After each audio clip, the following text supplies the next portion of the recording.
Today we discuss about the virtual functions. What are virtual functions? Why virtual functions? When to use virtual functions? What are the pros and cons of virtual functions? Before going into the topic, we will start with an example program.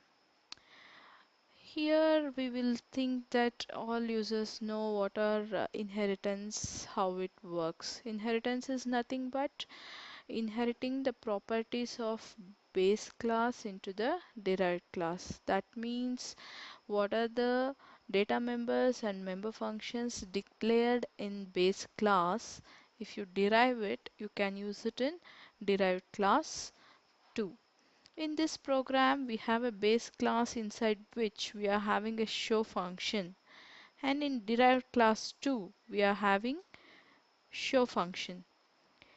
In main, what we are doing, we are creating a base class pointer and we are making that pointer to point to base class object, and we are trying to call the show function. As here you can see, you are getting an output as A. That means it is invoking the base class function show, and we are making this pointer to point to derived class. We are invoking the show function. Again we are getting output as A. What we want, that means the expected output is B, but we are getting A. This is one of the drawbacks, right? So in example 2, what we are doing is we are creating an virtual function. That means we are making the function show as virtual in base class. How to make the function as virtual? Just have a keyword virtual in front of the function. No need to have it in definition, just you can have it in prototype of the function. Now here we are having virtual void show, right? That means the show function is virtual now. The virtuality will be from, if I create it as virtual in base class, whenever I derive this class A, right, it will be virtual in all the derived classes. Now we are deriving class A, right? In derived class B, we are using function of class A, that is show. Here we are redefining it, right? Now again we are doing the same process as example 1. Here too we are creating base class pointer. We are making this pointer to point to derived class object. What happens? First time it is pointing to the base class object. It will call base class function itself. Now we are making this pointer to point to derived class. We are invoking the same function. We are getting output as B. Why? Because show function is virtual. That means whichever object points, we have to call that function, right? That is the use of virtual functions. Here next we are having one more example, why to use this virtual functions, why it is required.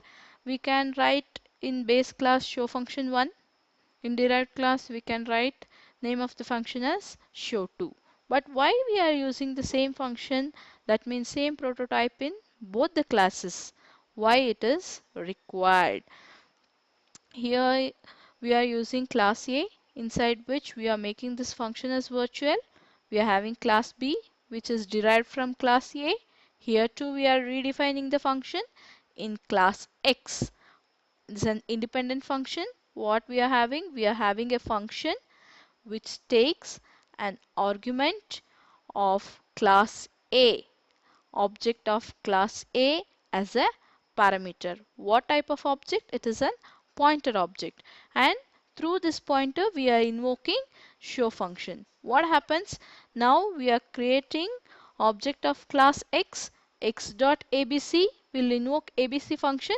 Here we are passing for the first time address of object A1 as an argument. While receiving, this is an base class pointer which will point to A1. Right? Now P is pointing to A1. So it will invoke the base class function show. Next time we are having B1 as a parameter which will invoke the show function of class B, right? A, so we are getting for the first time output as A, next time we are getting output as B. This is called dynamic polymorphism. While running the code, we know which function to call that will be binded during runtime. That is called dynamic polymorphism. That's where we use virtual functions.